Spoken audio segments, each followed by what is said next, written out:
سلام زغبركم تخاتلتي سينما سمرة خميس أنيحكم هاجرا فدرش مشيلة إرترا خم قتل تنايتي بب عموتو زكايدو ناي مبال عقم سب لما عموتون نعوتا شامبيون أفريقيا ناي جونيور تقرر ماي كانتا أسبيكو كيفن تغلى مريمن تقرر مي تحت إسران سلسلة عمت كانتا دوب سوزانا في الساين بمتحبار مع كل مسألة أنا بشكل تعلم مالتي ساي نابدوب أفريقيا حدا ورحز وست مرتن سلت أنا سديد وميركب تقرر متي كيفنن سوزانن أو درات ناي وشت هاجر تفلا لي عوتا الدحر مجنس أف أو ردر شامبيون أفريقيا تشين إسران أربعة أب هاجري كينيا بستا أنجد ما كيفن أبناء جزي وردرن أبناء ترجان أب كل تيك قدام يكون بمعوات كل التورق مدالي عتيرون أب هاجر استعمل سخون كله تقدامي سوزان نفسها دما أبناء جزي وردر قداميتي أبناء ترجع دما أبناء تحتسان سلسن عمل ساسيت خوينا بمعوات ناس مدالي خم تشلمت تذكريم بأركزهم كل تقدم تعرب إسران حدا لكاتيت كل تشين إسران حمشن أبيز صفة هاجرة فدرشين مشيلة إيرترا وقعوا مفانا وتغيير اللهم قدام إسران كتن لكاتيت أبسعة دحر قدر دما نبدو أفريقيا أمريكا مزون كل تقدم تذكرنا على دما نعباهم كانوا بلينا سنة مكتتال سلام زخبركم تخاتلتنا جنبار نتي إن حدا ورح زخون سلت أنا تمرتي نموسات أبدو أفريقيا تدالي زلو تمرتي نمقسم تقداميت كانت دو سوزانا في السهي كمية تدالي خمزلا مدلواتا أملكيتا حتصير على الكتكايد يا مسانا فلما سوزان في السهي نقع حقوسكي نزع الدل مركبك مجمرتا تانكيو نزع الدل ذهب كاني صبغ في سوزان كمين يالو مدلاوس كنزي تمرتين أي حدا ورحد وصلنا يدوب أفريقيا سلطنا مدلاو بتعمي صبغالو نزع الدل زرخوكها بتعمي زمسكنا انتي يمثل مدلاو غير كل خي الدل الزرخي كل خي مستمع خي أبترين انت عينت لمد غير كل خي كومون أبناي مقرر بنفس مدلاو ناي أمره مدلاو بتعمي صبغ نكلتاشن إسان حامشاني له بتعمي صبغ تهدالي إن ودري له زعدل زبمركابيكا بتعمي حقوستي زعدل استتقيمة هم يجرانا بتزعبي مسلطاني يساي سويس مساقاريت كمالو بتعمي تحقسه صبغ سوزان الصغي كافتن كاب جزية ناب جزية بقعتن نابزلا على درجة نامس أزمة معبلات اللغة تقدامي تغي درو أب أندر توين سريخ دلغون بزو أدلاتي صبيا كزلو نتي تدالي دولة سلطنة بخميك تبدي يخي حلمخي كاوز حالفة نابيو تمدلاو بقى مرافون بمدلاو ناي ترينهون انت عينت تدالي كل خمسة الحين تعذبت ناس في هذا لما هذيهم ما بزغت حتى أنا خنسجري على جاي زلخو حاجة عنده تين سلسلة زلخوس نزع عدل كتقوم لي بروفيشنال كينا سمي اسمها جرين كتوي عزدلي عبيها حلمي صبغ سوزان الصغي أب وش تهاجرهن أب دق أبي زبون استعوت كيوم عوتات مو سمعتي مدحريت من ساب اليوم تعينت بقعت نيرك انت عينت عوت تقنات في كل غسكة كساب حجي اوكي اب كلتاشن عسان 4 زنبرة عوتاتي اب شامبيون إيرترا زنبرة ناي أندر 23 كرونوميتر سالسيت تعاويته اب زحلفة ناي أول أفريكان جيمز كومون ناي كينيا ناي كرونوميتر شامبيون كوينة مالتي اب ناي رود زنبرون سالسيت خوينة تعاويته بتعم طبق نيرو حجغا بناي كلتاشن عسران حاموشن بتعم طبق تداري له نزمت ودركا كاب زحلفة نلعلي عود غينا خوت بعمل تسفيه صبغ سوزان أفغاناون ولا أفريكان جيمون بلس زخنا ودسيتي في أمزجبكي تي أفغانا زي مزجبكي يوسك مدرخ من سمعتنا من سخاخر هنا أنت عينت عودي أمزجبكي اوكي ناي غانا مجمرتا مغشاي نيرو كعوتي لزي كونكس نت عدن خريئة نت وددر تنمصاوتي كريالي خيده تمكرن نموسات هو تمكرن خوسد إلي خيده ناي أندر 23 سالسيتي ناي كرونوميتر تعاويت متي مالتي صبغ سوزان إذا سلت أنا مركبكي انتي بايتا فطرلكي حجي تبلي እዚ ናይ ስልጠና ዝረኸብኮ ብጣዕሚ ጽቡቕ እዩ ዝዕድል እዚ ሰሪሐሲ ኣብ ዓበይቲ ፀወታታት ክፃወት ጋንታ ክረክብ ከምቶም ዓበይቲ ተፃወቲ ኣወዳት ከዓ በዓል ቢንያም ነቲ ዕድል ረኺበ ፕሮፌሽናል ክኸውን ትሕልሜ ጽቡቕ ሱዛን ንሕና እውን ሕልምኺ ከም ዝሰምረልክ ሙሉእ ተስፋ ኢና ስለዚ እስኺ መርኣያ ናይዘን ንኣሽቱ ጁኒየር እግሪ ክንስዕባ ዘለዋ ሞዴል ኮንኪ ናብ ስልጠና ከምተን ቅድሚኺ ዝነበራ ዓበይቲ ኣሕዋትኪ ከም በዓል ነፍሴር ደሴት ዝበፅሖ ኦሎምፒካዊት ተቐዳዳሚት ሞሳና ሕጂ ኣብዚ ግዜ እዚ ግን ወላ ሓንቲ ተቐዳዳሚት ኣብ ናይ ደገ ትፃወት ጋንታ የብልናን ስለዚ ከምቶም ደቂ ተባዕትዮ ኣሕዋትክን ብዙሕ ዝበላ ተቐዳደምቲ ኣብ ዝተፈላለየ ጋንታ ንክፃወታ እንታይ ዓይነት ክግበር ኣለዎ ኣብ ደቂ ኣንስትዮ ከምኡውን ብዙሕ ተቐዳደምቲ ኣብ ውድድር ናይ ውሽጢ ሃገር ክመፃ እንተደኣ ኮይነን እንታይ ዓይነት ክግበር ኣለዎ ኢልክ ትሓስቢ ከም ተቐዳዳሚ ኣለዋ ከመይ ተፃወቲ ኣሕዋተይ እዚ ዕድል ዝረኺበዮ ዘለኹ ክበዝሕ ብድሕረይ ኣለዋ ነዚ ዕድል ዝረኺበን ከምቶም ዓበይቲ ኣሕዋትና ናይ ደገ ዝፃወቱ ዘለዉ ንሕና ከዓ ከምኡ ጋንታታት ረኺብና ከምተን ዓበይቲ ፕሮፌሽናል ኮይና በዓል ሞሳና ደበሳይ ከምአን ክንከውን እየ ዝደሊ ነዘን ብሕጂ ዝመፃ ዘለዋ ከዓ እዚ ዕድል ክረኽባኹም እየ ዝደሊ ጽቡቕ ሱዳን ኣብ ጋናን ኣብ ኬንያን ክልተ ግዜ ውድድር ኣካይድ ክለኺ እተን ኣብኡ ዝረኸብክየን መወዳደርትኽን ናይ ኣፍሪቃ ተቐዳደምቲ ምዝናትክን ኣተሓሕዘን እንታይ ፍልልይ ረኺብክለን ኣብ ብቕዓት ናብ ኩሉ ምፍልላይ ኣሎ ግድን ንሰን ዓበይቲ እየን እቲ ኩሉ ከዓ ናይ ስፖርት ገለ ይረኽቦ እየን ኣብ ሳይክል ድዩ እቲ ትምህርቲ ንባዕሉ ብጣዕሚ ጽቡቕ ብተወሳኺ ሙሉእ ዕጥቂ ክህልወና ኣለዎ ከምኡውን ሳይክል ናይ ኣዋልድ ክህልወና ኣለዎ ሙሉእ ዕጥቂሲ ከመይ ማለት እዩ ዕጥቂ ናይ ኣዋልድ ዕጥቂ ክህልወና ኣለዎ ሳይክል እውን ከምኡ ብሳይዝና ክህልዎ ማለት እዩ እቲ ዝገብርኦ ማልያን ፓንታሎንን ናይ ደቂ ተባዕትዮ ናይ ደቂ ኣንስትዮ ኣይኮነን ከምኡ እቲ ዝውረአን ብሽክለታ ናይ ደቂ ኣንስትዮ ዘይኮናስ ናይ ደቂ ተባዕትዮ ንምባል ብሳይዝና ክህሉ ኣለዎ ጽቡቕ ሱዛን እስኺ ኣብዚ ማእከል መሰልጠኒ ሕጂ ትኸዲ ኣለኺ ብድሕሪኡ ናትካ ሕልሚ እንታይ ጽበየክ ወይ እንታይ ሕልሚ ኣለክ ኣብዚ ነዚ ተፈጢሩ ዘሎ ዕድል ብኸመይ ክትጥቀመሉ ከም ሱዛን ኣብ ክሮኖሜተር ይኹን ኣብ ናይ ግዜሲ ኣብ ናይ ግዜ ዝፃወት ናይ ግዜ ተወዳዳሪትን ናይ ክሮኖሜተር ናይ ፅርግያ ከምኡ ንዓይቲ ኸውን ጋንታ ረኺበ ሽመይን ሽማ ሃገረይን ከፀውዕ ከምቶም ዓበይቲ ኣሕዋተይ ተዓወታት ክደጋግሙ እየ ሕልመይ ጽቡቕ ንሕና ሕልምኺ ክሰምረልክ ኢና ንደሊ እስከ ኣብ መወዳእታ ከተመስግን እየ ዝደሊ ዕድል ክንበልክ በዚ ረኺብክዮ ዘለካ ዕድል ናይ ትምህርቲ ስልጠና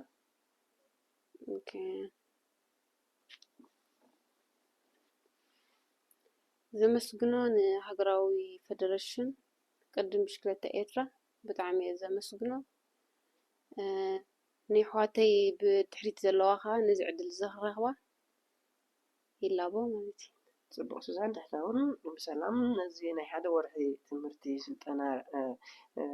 ረኺብኪ ወሲድኪ ብግቡእ ተኸታቲልኪ ናብ ሃገርኪ ተመሊስኪ ናብቲ ዝደሊኽዮ ዘለኺ ዝዓበየ ጋንታ ትረኽብሉ ደረጃ ክትበፅሒ ሰብ ሙሉእ ተስፋ ኢና ይቕኒየና ምሳና ዘሎ ኬቨን ተክለማርያም ነቲ ኣብ ሳውዝ ኣፍሪካ ደቡብ ኣፍሪካ ማለት እዩ ዝካየድ ናይ ኣስታት ሓደ ወርሒ ስልጠና ከመይ ተዳሊኹም ዘሎ ሓበሬታ ክበናዮ ፍለማ ኬቨን ነዚ ዕድል ምርካብካ እንኳ ሓጎሰካ ክንብል ንፈቱ ከመይ ኣሎ ምድላው እስከ ኣእምራዊ ይኹን ዋላ ብስነ ምድላው ናይ ብሓፈሻ ነዚ ናይ ሓደ ወርሒ ስልጠና መጀመርታ ቴንኪዩ ሳንድሽ ሓዊ ነዚ ዕድል ዝመሃብካ ማለት እዩ ምቕፃል ኣምላኽ መስገን ብጣዕሚ ፅቡቕ ይሻይሲ ብጣዕሚ ፅቡቕ ዝኾነ ምድላዋት እየ ዝገብር ኣለኹ ተዳልየኻ ሕጂ ጽቡቕ ኬቨን እዚ ስልጠና እዚ ኣሎ ምስ ተባሃልካ እንታይ ዓይነት ነፍሰ ምድላው ኢኻ ጌርካ እንታይ ዓይነት ኣብ ነፍስኻ ፈጢሩልካ ብጣዕሚ ዓውዝ ዓብ ዝኾነ ሓጎስ እዩ ተሰሚዕኒ ማለት ካብዝን ላዕሊ ኣብቲ ናይ መጀመርታ ኬንያ ዝተወዳደርናሉ ሻምፒዮን ኣፍሪቃ መጌሻ ዳርጋ ከምኡ ዓይነት ሓጎስ ንኻልኣይ ግዜ ይርኢ ኣለኹ ማለት እዩ ብጣዕሚ ፅቡቕ ዝኾነ ምድላዋት ገይረ ኣለኹ ኣብኡ ከይደ ከዓ ንክዕወት ነቲ ዝነበረ ናይ በዓል ቢንያም ግርማይ ዝኣመሰሉ ሄኖክ ሙሉብርሃን ገለ ዝኣመሰሉ ንዖም ንክንትክእ ገለስ ብጣዕሚ ፅቡቕ ዝኾነ ምድላዋት እየ ገይረ ኣለኹ በቃ ፅቡቅ ይኹን ካብ ግዜ ናብ ግዜ ብቕዓትካ እንዳመፀ እንዳተመሓየሸ ናብ ዝለዓለ ደረጃ እዩ በፂሑ ንስኻ ድማ ኣብ ናይ ግዜ ውድድር ክሮኖሜትር ይኹን ኣብ ናይ ፅርግያ ውድድር ሰናፍቲ ቀዳማይ ኣይኮንካን ስለዚ እዚ ዓይነት ብቕዓት ሒዝካ ኣብ ዝለዓለ ደረጃ ንምብፃሕ ድማ ሕጂ ናብ መሰልጠኒ ማእከል ደቡብ ኣፍሪቃ ኢኻ ተምርሕ ዘለኻ እስከ እዚ ዕድል ንዓኻ እንታይ ንመፃኢ እንታይ ክፈጥረልካ ኢልካ ትሓስብ ምክንያቱ ብስልጠና ዝሓለፉ ቅድሚኡ ዓበይቲ ኣሕዋትኩም ከም በዓል ኦሎምፒካዊ ቀዳማይ ዳንኤል ተክለ ሃይማኖት ብድሕሪኡን ቢንያም ግርማይ ብከምዚ ዓይነት መሰልጠኒ ሓሊፎም እዮም ደረጃ ዝበፂሖም እሞ ንስኻ እውን ኣብቲ ራይት ታይም ናይ ልክዕ ዕድመ ናይ ጁኒየር 17 18 ዕድሜኻ ልክዕ ከምታ ናይ በዓል ቢንያም ኢኻ ነዚ ትምህርቲ እዚ ትረክቦ ዘለካ እስከ እንታይ ፈጢሩልካ ኣሎ ንዓ ማለሲ ከምዚ ዝበልከያ ኩሎም ናይ ሃገርና ተቀዳደምቲ ወላ ኮለል ከበልካ ኣብ በዓል ቢንያም ግርማይ ሄኖክ ሙሉብርሃን በዚ ንዓና መፂና ዘሎ ዕድል ስልጠና እዮም ሓሊፎም ኣብ ፅቡቕ ዝኾነ ቁመናን ናይ ዓወት ሰባትን እዮም ዘለዉ ሕጂ ከዓ ንሕና ዝዕድል ዝተኸፊትና ኣሎ እዚ ዕድል ካብ ተኸፊተልና ከዓ ክንጥቀመሉ ጥራይ ዘለና ኣብዚ ናይ በዓል ቢንያም ግርማይ ንክንበፅሕ ከምዚ ዝበልኩ ከምዚ ናይ በዓል ፒተር ሳጋን ዝኾነ ፊልዲ ተፅዕርካ ገለ መለ ተምፅኦ ትኽእል ኢኻ ኣነ ከዓ እቲ ተቐዳዳማይ ከም ትበልኩ ኣዝየ ዝፈትዎ ስለዚ ናብኡ ንክንበፅሕ እዩ ዘሎ እቲ ፃዕሪ ይሃብካ ፈጣሪ ተሓውሶ ክበፅሕ ማለት ኩሎም ከም በዓል ቢንያም ግርማይ ሄኖክ ሙሉብርሃን ስለበዚ ስልጠና ዝሓለፉ ኣነ እውን ናብኡ ናብቲ ስልጠና ገፀይ ድኸይድ ኣለኹ ዝዕድል ዝተተጠቂሙ ኣለካ ደይበፅሓሉ ኣብነት ወይ ምክንያት የለን ማለት እዩ ፅቡቅ ኬቨን ቀፃሊ ምስ ፔተር ሳጋን ዘለካ ምትእስሳር ኣብ ነፍሲ ወከፍ ኣነንስኻን ኣብ ንገብሮ ቃለ መጠየቅ ከመን ቀፃሊ ኢኻ ተዝክሮ ንስኻ እውን ልክዕ ከምቲ ናቱ ስታይል ሒዝካ ትጓዓዝ ምህላውካ ኢኻ ትሕብረና ስለዚ ንሕና እውን ኣብቲ እሱ በፂሕዎ ዘሎ ደረጃ ንክትበፅሕ ትምኒትና ስለዚ እዞም ኣብ ዝዓበየ ወርልድ ቱር ዝፀወቱ ተቀዳደምትና ከም በዓል ኦሎምፒካዊ ተቀዳዳማይ ቢንያም ግርማይ ከምኡውን ፕሮፌሽናል ተቀዳዳማይ ሄኖክ ሙሉብርሃን ኦሎምፒካዊ ተቀዳዳማይ ኣማኑኤል ገብረ እግዚኣብሄር እንዳወሓዱና ከድሎ እሞ ንስኹም ሕጂ ናቶም ተካእቲ ንክትኮኑ እዚ ማእከል መሰልጠኒ ኣቲኻ ዘለኻ ቀቅድሜኻ ብዙሓት ኣብ ሳውዝ ኣፍሪቃ ሰልጢኖም ንሃገር ምለስዮም እሞ ናብ ዝለዓለ ጋንታ ዘይከዱ እውን ኣለዉ ንኣብነት ኣብ ቀረባ ግዜ ዓመ ከምዚ ሕጂ ዝነበረሉ ግዜ ከም በዓል ናሆም መኮነን ሲምባ ኣክሊሉ ኣተሽም ቅድሚኡ እውን በዓል ጳውሎስ ገብረ ሚካኤል ዝኣመሰሉ በዓል ኣድያም ዳዊት ወዘተ ኣብኡ በበፂሖም ምለሱ ነይሮም እሞ ናብ ዝለዓለ ስልጠና ክቕፅሉ ኣይከኣሉን ንስኹም ከ ሕጂ እዚ ናቶም ዕድል ንከየጋጥመኩም እንታይ ይኹም ኣብኡ በርቲዕኩም ትሰርሑ ትልሚ ኣውፂኹም ዘሎ ልክዕ ከምዚ ድበልከያ ልክዕ ፅቡቅ ኣለካ ሕጂ ንሕና ከዓ እሱ ከም ዘጋጥም ፈሊጥና ኣብዚ ዓዲ እዚ ከባቢ ዝድሕር ኮርሶ ዘይኮነስ ወላ ዕረፍቲ ኣብ መንጎ ዓመታዊ ዕረፍቲ ድግበር ወላ ዳርጋ ኣይዕረፍኩን ፅቡቅ ዝኾነ ምድላዋት እየ ገይረ እዚ ከም ድመፅእ ፈሊጠ ማለት እዩ ስለዚ እንዳይ ኣምላኽ ተሓጊዝንስ ኣነ ከምዚ በዓል ቢንያም ግርማይ ዝበፅሖ እንዳሓለፎ ነዚ ሰንተር ከምዚ ሓልፎም ከም ዝበፅሖ እየ ዝፈልጥ ስለዚ ኣምላኽ ተሓጊዝንስ ፅዒረ ፃዕሪ ስለዚ እሰይ ማለት እዩ ፅቡቅ ኬቨን እስከ ንሰማዕትና ድሕሪት ክንመልሶም ኬቨን እንታይ እንታይ ዓወታት እዩ ኣመዝጊቡ ዘሎ ኣብ ውሽጢ ሃገር ክኸውን ይኽእል ኣብ ደገ ክኸውን ይኽእል እተን ዕብይ ዕብይ ዝበላ ዓወታት ካብ ምጠቐሰልና ቤተ ዓወታት ዝንዝን ክብለካ ይክእልኒ ማለት ብሻምፒዮን ዞባ ማእከል ዝኣመሰለ ወላ ሻምፒዮን ኣፍሪቃ ሻምፒዮን ኤርትራ ድሓን ዝኾነ ውፅኢት የምፅእ እቲ ዓብ ውድድር ማለት እዩ እዚ ኖርማል ናይ ዞባ ማእከል ከምዚ መዳለዊ ወላ እዚ ክራይተሪም ገለ መለ ድበሃል ብዙሕ ዝኾነ ዓወታት ክሳይ ገይሮ ደለኹ ኣብ ከምዚ ሜዳልያ ዋናጭ እውን መፂና እውን ድሓነ ብርክት ዝበሉ ዓወታት ሓሲሰ ይብል ስለዚ ኣብ ከምዚ ብዝዕወቶን እንዳሓስቡ ነበርኩ እውን ኣብኡ ከይደ ከዓ ክቕፅሎ ተስፋ ኣለኒ ፅቡቅ ኬቨን እስካ ኣብ 2024 ኣብ ሃገረ ኬንያ ዝተኣንገደ ቻምፒዮን ኣፍሪካ ክልተ ወርቂ መዳልያ ሓፊስካ ንሃገርካ ተመሊስካ እዚ ክንብል ከለና ከዓ ኣብ ናይ ውልቂ ናይ ግዜ ክሮኖሜትርን ኣብ ናይ ፅርግያን ቀዳማይ ካብ ክልቲኡ ተዓዊትካ ስለዚ እዚ ብቕዓት እዚ ዓቂብካዮ ኣለካ ዶ ወይ እውን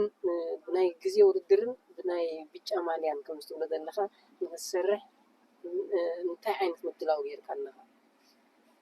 ብጣዕሚ ፅቡቅ ብቕዓተይ ካብቲ ከምዚ ዝበልካ ካብዚ ኣብ 2024 ኬንያ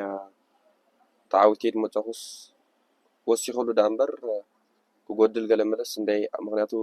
ብድሕሪ እውን ተስፋ ረኺበ ሞራል ገይረ ብጣዕሚ ፅቡቅ ዝኾነ ፃዕሪ ይካይደ ሳላ ጋንታ ስቤኮ ማለት እዩ ካልኣይ ዲቪዥን ይኹኑ ዓበይቲ ይኹኑ ብጣዕሚ ፅቡቅ ዝኾነ ፍቅሪ ስለ ዘለና ብሓንሳብ ኢና ንሰርሕ ማለት ወሲኸ እምበር ኣይጎደልኩን ከምኡውን ሳምሶም ፅቡቅ ዝኾነ ኣተሓሕዛ ስለ ዝገበረለይ ከመስግኖ ፈቱ በዚ ዕድል እዚ ብጣዕሚ ፅቡቅ ዝኾነ ምድላት ኣዳሊኒ ነጊርኒ ከምቲ ገይሽ ከምዚ ኢላ ወረቐት መፅሓ ካላ ተዳልየልኒ ኣዳሊኒ ወሲኸ ዳ እምበር ካብቲ ዝነበረ ብቕዓት ኣይጎደልኩን ይብላኒ ማለት እዩ ፅቡቅ እስከ ኬቢ ኣብ ኬንያ ንፈለማ ግዜ ከዓ ኣህጉራዊ ውድድር ኣብ ቻምፒዮን ኣፍሪካ እሞ ከዓ ኣብ ዝዓበየ ውድድር ተሳቲፍካ ልዕሊ ኩሎም ከዓ ቀዳማይ ኣብ ክልቲኡ ብምዕዋትካ ወርቂ መዳልያ ተሸሊምካ መወዳድርትኻ ናይ ኩሎም ኣፍሪካ ምሳኻ ዝነበሩ ሽዑ ከመይ መዚንካዮም ኣብ ዕጥቂ ኣብ ሳይክል ኣብ ቁመና ኣብ ቴክኒካዊ ይኹን ታክቲካዊ ይኹን ኩሉ ነገር ከመይ ረኺብካዮም ምዝናህና ናይ ሃገርና ብምንፅፃር ብጣዕሚ ፅቡቅ ማለት ወላ ኣብ ዕጥቂ ተመፂኻ ኣብ ብሽክሌታት መፂኻ ወላ ሃገራዊት ጋንታ ኤርትራ ሰናፍ ዘይኮነ ብጣዕሚ ፅቡቅ ዝኾነ ምድላዋትን ክሳይና ገይራትልና ሙሉእ ኮምፕሊት ማለት እዩ ክሳብ ብሽክሌታ ዓድቅና ሕጂ እሶም እውን ከምኡ ዕጥቆም ብሽክሌቶኦም ካብ ናትና ደይሰንፍ ክሳይ ነይርዎ ምናልባት ኣብ ከምዚ ሳውዝ ኣፍሪካ በቲ ደስ ተባሃልኩሎም ኣብ ከምዚ ፍላት ቁልቁል ዳ መሰለ ብጣዕሚ ሕይል ድበሉ እዮም ግን ኣናህና ከዓ ሳላ ዝተዳላና ሳላ ክሳይድ ገርና ኣብ ፅቡቅ ቁመና ስለ ዝነበርና ብጣዕሚ ፅቡቅ ክሳይና ገርና ማለት እዩ ደሓን ፅቡቅ ኬባት ስለዚ ኣብ ሳውዝ ኣፍሪካ መሰልጠን ክንብል ከለና ኩሉ ግዜ ካብ ዝተፈላለዩ ሃገራት ኣፍሪካ ዝተዋፅኡ እዩ እዚ ትምህርቲ ዝካየድ ካብቶም ኣብኡ ምሳኻ ዝተሳተፉ ሕጂ ክትረኽቦም ትኽእል ትኸውን ኢኻ ግድን እዩ መዛነቃዮም ዕድል ዝረኸቡ ከምዝናትካ እውን ኣለዉ ምስኦም ኢኻ እውን ሕጂ እቲ ስልጠና ክተካይዶ ንዕኦም እንተደኣ ኣብቲ ናይ ፕራክቲስ ናይ ፅርግያ ናይ ትሬን ናይ ዘሎ ዝተፈላለየ ዓይነት ተበሊፅካዮም እውን ናብ ዝለዓለ መሰልጠኒ ማእከል ይስኣይ ናብ ስዊዝ ተሰግረሉ ደረጃ እውን ተኽእሎ ስለ ዘሎ ነዚኦም ሕጂ ብከመይ ክትብድሆም ካብ ሕጂ ተሓስብ ኣለካ ርኢኻዮም ከዓ ስለ ዝኾንካ ኣብ ኬንያ ልክዕ ከም ዝበልካዮ ኣብ ኬንያ ማለት እዩ ሻምፒዮን ኣፍሪካ ዛነ 2024 ዝነበረት እሶም እዮም እቶም መወዳደርተይ ካብ ሃገራት ኣብ ንሓንቲ ሃገር ወኪሎም 4 ተቐዳድምቲ እዮም መፅኦም እቶም ብሉፃት ዝተባሃሉ እዮም እውን መፅኦም ስለዚ ፅቡቅ ዝኾነ ዓወታት ኢና ምፂና ስለዚ እንታይ ኣነስ ደፀግመኒ ኮይኑ ይስማዓኒ ወላ እቶም መፁ እሶም እዮም ማለት እዩ ስለዚ ኣነስ ኣምላኽ ሓግዘኒ ወላ ሓንቲ ፀገም ዝበሃል የብሉ ክሰግር ድብል ሓሳብ ይደለኒ ናብቲ ናይ ስዊዝ ማለት እዩ ፅቡቅ ኬቨን ንሕና እውን እዚ ናትካ ድሌትን ሕልምን ከም ኤርትራውያን ኣዝና ንጎን ደልየኒ ምክንያቱ ብዙሕ ፕሮፌሽናላት ተቐዳደምቲ ካብ ግዜ ናብ ግዜ ክትበዝሑልና ስለንደሊ ኩሉ ግዜ ራእይና ከዓ ብስፖርት እትሕበን ሃገር ስለዝኾነ ንስኹም እውን ተካእቲ ወለዶ ናይዞም ዓበይቲ ኣሕዋትኩም ስለዝኾንኩም እዚ ኩሉ ዝብሎ ዘለካ ፃዕሪ ተተሓዊሶ እውን ዝብፃሕ ምዃኑ ቀዳሞት ኣርኦምናዮም ስለዚ በዚ ኣጋጣሚ ዝረኺብካዮ ዘለካ ዕድል ከተመስግኖ ትኽእል ኣካል ተዳኣሎ ዕድል ክበክል ሓራይ ቴንኪዩ ሳንድሸይ መጀመርታ ነዚ ዕድል እዚ ብምኽፋቱ ሃገራዊ ፌደሬሽን ቅድድም ብሽክሌታ ኤርትራ ከይመስጎንኩ ሓልፍ ኣይደልኒ ምቕፃል ሳምሶም ሰሎምና ስልጣነይ ክሳብ ኣብዛ ሕጂ ክሳብ ኣብዛ መገሻ እዚኣ ትሩዋ እንዳደኸይድ ኣጃኻይኒ ጎኒ ኣብ ጎነይ ኮይኑ ክስታይ ገይሩ እዩ ንዕኦም ከመስግኖ ከምኡውን ጋንታ ኣስቢዕኮ ደቂ ጋንታይ ብፍሉይ ክምስገኑ ድለዎም ጋንታ እዮም ሓጊዞም እዮም ብደይቀል ዓለም ኣብዚ ዓወት እዚ ክበፅሕ ኣብዚ ትምህርቲ እዚ ክበፅሕ ማለት እዩ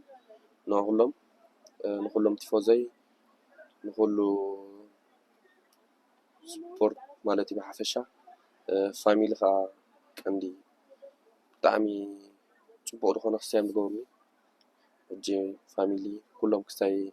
ከመስግኖም ደሊ ማለት እዩ ፅቡቅ ኬቨን ንሕና እውን ኣብ ዝኸትኩሞ ዓወትና ሳልጦን ኢና ንምንኤልኩም ስለዚ ሱዛን ፍሳሐን ኬቨን ተክለማርያምን ብሓደ ናብ መሰልጠኒ ደቡብ ኣፍሪካ ትኸዱ ኣለኹም ክልቲኹም ከዓ ኣብ ሳውዝ ኣፍሪካ እውን ከምቲ ናይ ቻምፒዮን ኣፍሪካ ኣብ ኬንያ ተዓወትኩም ናብ ዝለዓለ ካብኡ ሰጊምኩም ክትመፁ ድሌትና እዩ ዝኸበርኩም ተኸታተልቲ ሲነማ ሰመረ ምስ ሱዛን ፍሳሐን ኬቨን ተክለማርያምን ዘካየድናዮ ዕላል ዝተኸታተልኩሞ እዩ ነይሩ